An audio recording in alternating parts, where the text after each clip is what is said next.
দর্শক, এখন রয়েছে ইলেকট্রনিক্স খাত ও আসন্ন বাজেট প্রত্যাশা নিয়ে বিশেষ আলোচনা। আর আলোচনার জন্য আমাদের সঙ্গে যুক্ত হচ্ছে নিউটন গ্রুপের চেয়ারম্যান আমজাদ এইচ খান। আমজাদ এইচ খান, আপনাকে স্বাগত একুশে বিজনেসে। আপনাকেও থ্যাংক ইউ ভেরি মাচ। আমরা জানি যে সম্ভাবনাময় একটি খাত হচ্ছে ইলেকট্রনিক্স খাত। তো এই খাতে আজকে আমরা জানবো। তার আগে একটু জানতে চাইবো যে সামনে তো বাজেট, প্রস্তাবিত বাজেটে কি প্রত্যাশা থাকবে এই খাতের জন্য? বাজেটের মধ্যে আমার মনে হয় যে আমরা বিজনেসম্যানরা আমরা যেন নির্বিঘ্নে বিজনেস করতে পারি। নির্বিঘ্নে বিজনেস করার মতো যে একটা আম, সুষম কাঠামো দরকার, সেই কাঠামোটা যেন আমাদের মন্ত্রী মহোদয়, আমাদের গভর্নমেন্ট যেন আমাদের দিকে একটু একটু দেখে। কারণ হচ্ছে অত্যন্ত বিজনেস কমিউনিটি যদি ঠিকমতো আমাদের বিজনেস করতে না পারে, আমাদের কিন্তু খুব অসুবিধা হয়ে যাবে দেশের মধ্যে। অনেক অসুবিধা হচ্ছে আমাদের বিজনেসম্যানে। আপনারা নিশ্চয়ই রিপোর্টে দেখেছেন যে অনেক কোম্পানির ক্রেডিট রেটিং, ক্রেডিট অবস্থা খুবই খারাপ ব্যাংকে। সুতরাং বিজনেস কমিউনিটিকে বাঁচিয়ে না রাখলে আমাদের দেশে যে যে প্রবলেমগুলো হচ্ছে সেগুলো আরো অনেক বেশি বেড়ে যাবে। আমরা জানি বিভিন্ন ধরনের তারল্য সংকট, বিভিন্ন সংকটের মধ্যে আমরা আছি। একটা ভেরি টাফ টাইম আমরা পার করছি আমাদের দেশের জন্য। সো এই টাফ টাইমটাকে আমার মনে হয় আমাদের ইকোনমিস্টরা যারা আছেন, আহ, যারা ডিসিশন মেক করেন, তাদেরকে অত্যন্ত সতর্কতার সাথে দেখতে হবে যে সাপ্লাই সাইড টাকে এবং ভোক্তাদেরকে কিভাবে ঠিক রাখা যায়, কিভাবে ব্যালেন্সড রাখা যায়। সো এই ব্যালেন্সড রাখার কাজটা খুবই কঠিন, এবং আমি মনে করি যে এইদিকে আমাদের আমাদের নীতি নির্ধারকরা আহ, খুব বেশি খেয়াল রাখবেন। আমরা দেখতে পাচ্ছি ডলার ক্রাইসিস, এলসি খুলতে প্রবলেম হচ্ছে, আরও নানাবিধ সমস্যা আমরা দেখতে পাচ্ছি। বাজার ভিত্তিক সুদহার ব্যাংকের করা হচ্ছে, এতে করে তো আসলে ঋণের সুদহারও বেড়ে যাচ্ছে। অবকাঠামোতেও অনেক চ্যালেঞ্জ। সব কিছু মিলিয়ে কীভাবে দেখছেন ইস্যুগুলোকে? বাজেটে আসলে কি প্রত্যাশা এসব বিষয় নিয়ে? আপনি যদি দেখেন আমাদের এক বছর আগেও আমাদের যদি কনভার্সন রেট দেখেন, ডলার কনভার্সন রেট ছিল আমাদের 85 টাকা। এখন সেটা 117, 120, 125 এইভাবে চলছে। এটা যদি কন্টিনিউ করে এবং আম, এবং এইভাবেই যদি চলতে থাকে, যেখানে আমরা অ্যাকচুয়ালি হোল্ড করতে পারছি না, এবং ইন্টারেস্ট রেট আপনি যদি দেখেন 9% ছিল, সেখান থেকে এখন 14-15% হয়ে গেছে। আপনার আপনি কোনোভাবেই তো আপনি বাজেট মেলাতে পারছেন না। বিজনেসম্যান আমি তো আমার বাজেট আমি মেলাতে পারবো না, কোনোভাবেই না। আরেকটা সবচেয়ে বড় জিনিস যেটা হচ্ছে যে আমাদের যে এই বাজেটগুলো দেয়া হচ্ছে, এটা খুবই ক্ষণস্থায়ী। তখন একটা বিজনেসম্যান যদি একটা লোন নেয়, সেই লোনে যদি 9% তার ইন্টারেস্ট রেট থাকে, এবং আপনি উন্নত দেশে আপনি যদি দেখেন সেই রেটটা ফিক্সড থাকে 15 থেকে 20 বছরের জন্য, 25 বছরের জন্য। তাহলে সে একটা প্ল্যান করতে পারছে যে আমি 9% ইন্টারেস্ট রেটে আমি লোন নিচ্ছি, আমার 15-20 বছর আমার রেট ফিক্সড থাকছে, আমি জানি আমাকে কতটুকুতে কিনতে হবে, কতটুকু বিক্রি করতে হবে। আমি এখানে কিন্তু সেটা করতে পারছি না। তার মানে কি, আমার দেশের নীতি নির্ধারকরা, আমার দেশের ব্যাংকিং খাত, আমার দেশের অন্যান্য তারা যে আহ, ভুল বা রাইট যে ডিসিশন গুলো নিচ্ছে, সেইটার আম, সেটার মাসুল কিন্তু আমাকে দিতে হচ্ছে। কারণ আমার 9% থেকে আমার এখন 14% হয়ে গেছে। আমি যত ভালোই বিজনেসম্যান হই না কেন, আমার উপর তো এক বছর পরে আর সেটা থাকছে না, এটা চলে যাচ্ছে আমার ব্যাংকের হাতে। আমার ব্যাংক সেটাকে জোর করি, সে 9% থেকে সে 12, 13, 14% নিয়ে গেছে। So, আপনার ইন্টারেস্ট অলমোস্ট ডাবল যখন হয়ে যায়, আপনি যদি চিন্তা করেন, আমরা আমরা যেটা একটা জিনিস ফলো করি, রুল অফ 72, ইন্টারেস্ট রেট দিয়ে 72-কে যদি ভাগ দেন, তাহলে আপনার আপনার কত বছরে আপনাকে দ্বিগুণ ইন্টারেস্ট দিতে হবে সেটা হয়ে যায়। তার মানে আমার 9% ইন্টারেস্ট রেট যখন ছিল, তখন আমার 8 বছরে আমি দ্বিগুণ ইন্টারেস্ট দিতাম। আর এখন যখন আমার সেটা 14% হয়ে গেল, তখন আমি 5 বছরে দ্বিগুণ ইন্টারেস্ট দেব। 5 বছরে দ্বিগুণ ইন্টারেস্ট। আমার এই ইন্টারেস্টটা দিতে হলে তো আমাকে সেরকম বিক্রি করতে হবে। কারণ আমি যদি সেরকম, আমাকে সেরকম প্রফিট রাখতে হবে। So, আমি যদি এখন 40-50% আমার প্রোডাক্টে প্রফিট রাখি, ব্যাংকে 14-15% দিতে হলে, তাহলে আমার কনজিউমারের দাম বেড়ে যাচ্ছে, এন্ড কনজিউমার সেটাকে অ্যাফোর্ড করবে কি করে? আমার ইনকাম কি, যারা কাজ করছে তাদের ইনকাম কি ওই অতভাবে বেড়েছে? 30-40% কি তাদের বেড়েছে? মানুষের বেতন কি 30-40% বেড়েছে? নিশ্চয় না। তাহলে it has a huge effect on the businessmans. আমরা যে এত প্রতিদিন খবরের কাগজে দেখছি লক্ষ লক্ষ লোক ডিফল্টার হয়ে যাচ্ছে, কারণগুলো তো দেখতে হবে। সে কারণগুলো যদি আমরা খুঁজে না বের করি, আমরা যদি সেটা একটা সলিউশন যদি না দিই, তাহলে আমরা হয়তো সুন্দর সুন্দর কথা বলতে পারবো, কিন্তু এই কাজটা কিন্তু এটা হতেই থাকবে। বিজনেসম্যান ডিফল্ট করবে, বিজনেস ফল করবে, লোকজন চাকরি হারাবে, আনএমপ্লয়মেন্ট আরো বাড়বে, সেটা কিন্তু চলতেই থাকবে। সো আমাদের অ্যাকচুয়াল কজটা খুঁজে বের করে এবং সেটাকে আমাদের আম, আমাদের একটা একটা ভালো একটা সলিউশনে আসতে হবে, যেই সলিউশনটা আমাদের দেশকে উপকৃত করবে। তার মানে বোঝা যাচ্ছে যে বৈশ্বিক স্থানে অনেক চ্যালেঞ্জের মধ্য দিয়ে আসলে আপনাদেরকে ব্যবসা করতে হচ্ছে, কিন্তু আমরা যেটা দেখতে পাচ্ছি বৈশ্বিকভাবে কিন্তু ভোগ্যপণ্যের দাম অনেকখানি কমেছে, মূল্যস্ফীতি কমেছে, সেটার প্রভাব আমরা অতটা দেখতে পাচ্ছি না। এই বিষয়ে আমি আসবো, তার আগে ছোট একটা বিরতি নিয়ে আসি। দর্শক, নিচ্ছি একটা বিরতি, ফিরে আসবো একটু পরে, আমাদের সঙ্গেই থাকুন।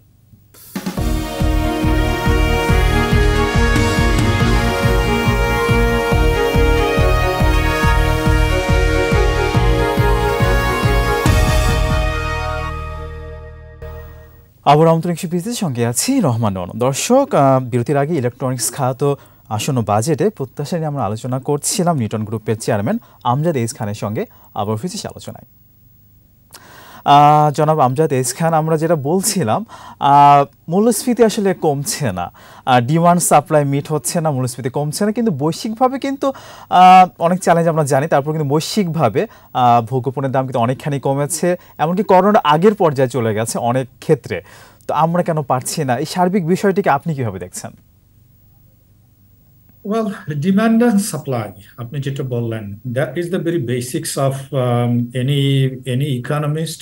ইকোনমিতে এই দুইটা নিয়ে প্রচুর প্রচুর আপনার জল্পনা কল্পনা, আপনার কি বলবো, রিসার্চ, সবকিছুই হচ্ছে এই ডিমান্ড অ্যান্ড সাপ্লাই নিয়ে। এখন মনে করেন আপনি, আম, আমাদের যে ইকোনমি, এই ইকোনমিতে আমরা মেজর হচ্ছে আমরা ইম্পোর্ট করে নিয়ে আসি, আমার র মেটেরিয়ালস আমরা ইম্পোর্ট করে নিয়ে আসি।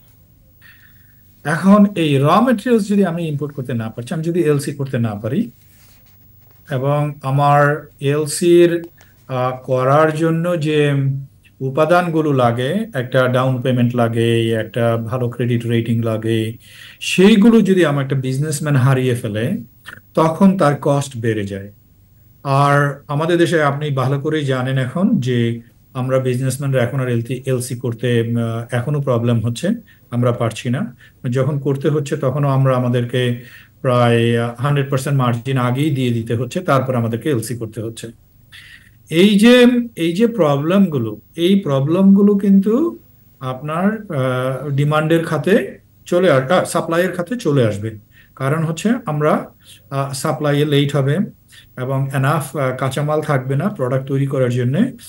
আর কাঁচামাল যদিও থাকে, সেটার কস্ট বেড়ে যাবে, কারণ হচ্ছে যেদিন থেকে আমি এলসি করলাম, যেহেতু 100% মার্জিন সেদিন আমাকে দিয়ে দিতে হচ্ছে, ইন্টারেস্টটা সেই দিন থেকে আমাকে কাউন্ট করতে হচ্ছে। সো আপনি যদি সেই চিন্তাগুলো করেন, তাহলে আপনি দেখবেন যে আপনার কস্ট বেড়ে যাচ্ছে। সো আপনার যখন কস্ট বেড়ে যাচ্ছে ম্যানুফ্যাকচারিং এর, আপনি যখন কাস্টমার যখন সেটা কিনছে, তার কস্ট সেটা বেড়ে যাবে। সো এটাই হচ্ছে ভেরি বেসিকটা। এখন চালের ক্ষেত্রে মনে করেন আমাদের দেশে চাল উৎপাদন হচ্ছে, আল্লাহর রহমত, আপনি হয়তো জানেন এই বছর আমাদের খুবই ভালো ধান হয়েছে, এবং এই যে ঝড় বৃষ্টি হলো, মোটামুটি সব কৃষকরাই ধান, আমি যতটুকু জানি, তারা তাদের গোলায় তুলতে পেরেছে। সো আমাদের ধান আল্লাহর রহমত এই বছর আমার মনে হয় ধানের জন্য, চালের জন্য খুব অসুবিধা হবে না, আমরা স্বয়ংসম্পূর্ণ হতে পারবো মনে হয়। সুতরাং ধান, ওইটাই কিন্তু আমাদের মানুষের, কিন্তু ওইটাই কিন্তু সবচেয়ে একটা বিরাট বড় জিনিস। আমার আমার ঘরে চাল আছে কিনা, খাবার ভাত আছে কিনা, দুটা লবণ দিয়েও একটা মরিচ দিয়েও আমি খেয়ে নিতে পারি। সুতরাং সেটা একটা খুব বড় বিষয়। আল্লাহ আমাদেরকে অনেক সেভ করেছে। এই ঝড় দুটো হলো গত 2 সপ্তাহে, সে দুটো আমাদের ধান তুলে নেওয়ার পরে হয়েছে। মোস্ট অফ দা ধান, আমি এই আমাদের দেশে কয়েকটা ডিস্ট্রিক্টে ট্রাভেল করেছি গত 8-10 দিনের মধ্যে, এবং আমি দেখেছি যে মোস্ট ক্ষেত থেকে কিন্তু ধান উঠে গেছে অলরেডি। এবং এটা আমাদের জন্য একটা খুবই বড় নিউজ। সেকেন্ডটা হলো যে নিত্য প্রয়োজনীয় জিনিসপত্রগুলো কি, তাদের দামের কি অবস্থা। সেই দামগুলোতে যেগুলো আমরা ইম্পোর্ট করছি সবগুলোতেই কিন্তু আপনার দাম ইন্ডেক্সে অনেক বেশি বেড়েছে। তো আমার মনে হয় যে আপনার আমাদের যে আমি আপনার বিরতির আগে বলছিলাম ডলার এবং টাকার যে বৈষম্য সেটার কথা বলছিলাম, এবং সেখানে ডলার রেট বাড়ার কথা বলছিলাম। সুতরাং এখন আপনি দেখেন যে আমাদের ইম্পোর্টেড জিনিসগুলোর দাম অনেক বেশি বেড়ে যাবে, কিন্তু লোকাল যেগুলো আমরা উৎপাদন করছি, আপনি মনে করেন এখন আমের সিজন এসছে, আম, লিচু, সেগুলো যেহেতু আমরা লোকালি উৎপাদন করছি সেগুলোর দাম কিন্তু হয়তো স্থির থাকবে। গত বছরের সাথে যদি আপনি তুলনা করেন এই বছরে, আমার মনে হয় স্থির থাকবে। কিন্তু তারপরেও যেহেতু আমরা আমাদের সাথে ইন্টারন্যাশনাল বাণিজ্য করতে হয়, সেখানেও ওটার একটু প্রভাব পড়বে। প্রভাব না পড়ার কোনো কারণ নাই, কিন্তু প্রভাবটা অত বেশি পড়বে না। আচ্ছা আচ্ছা। আরেকটা জি। আরেকটা জিনিস আপনাকে আপনাকে আমি আমি বলবো যে এটা আমি জানি আমাদের আইএমএফ থেকে আমাদের যে লেটেস্ট যে জিনিসটা হয়েছে সেখান থেকে অনেক বাধ্যবাধকতা তো আমাদের ইকোনমির উপরে, কিন্তু আমাদের প্রাইম মিনিস্টার অত্যন্ত আম, বুদ্ধিমত্তার সাথে উনি বলেছেন কিন্তু যে আমাদের ইকোনমি আমাদের দেশকে নিয়ে বুঝে তারপরেই কিন্তু ওই ওনারা যে কথাগুলো বলছে সেগুলো এক্সিকিউট করতে হবে।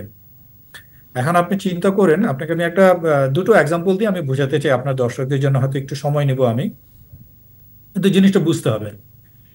ইউএস গভর্নমেন্ট গত বছর একটা বিল পাশ করেছে, $1 ট্রিলিয়ন ইনসেন্টিভ দেওয়া হচ্ছে। $1 trillion with a T, not একদম। A B, not billion, not a ma'am. Trillion. Trillion, $1 trillion, জি। হুম। ইনসেন্টিভ দেওয়া হচ্ছে বিজনেসম্যানদেরকে। কিসের জন্য?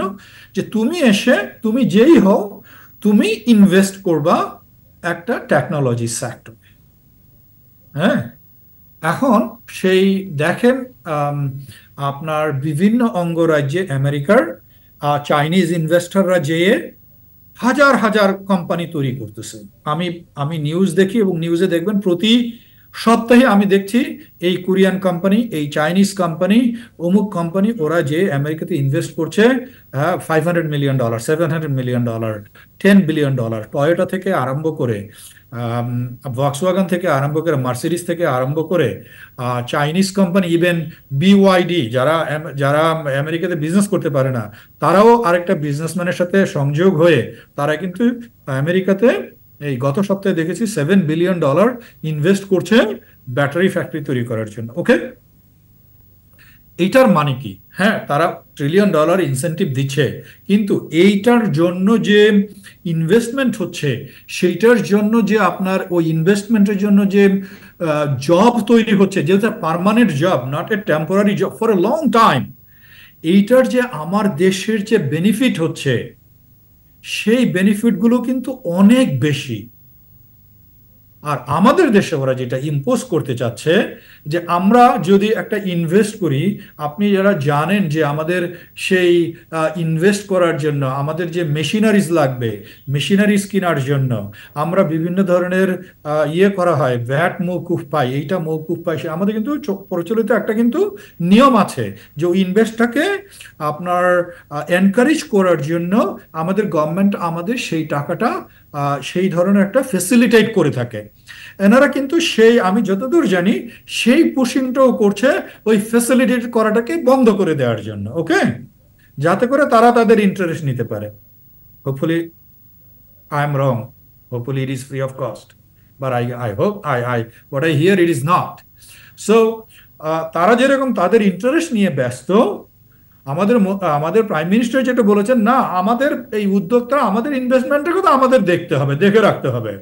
সুতরাং তুমি তোমার ইন্টারেস্ট নিয়ে যাবা, কিন্তু তুমি আমাদের ইনভেস্টরকে দিকে দেখবা না, সেটা হবে না।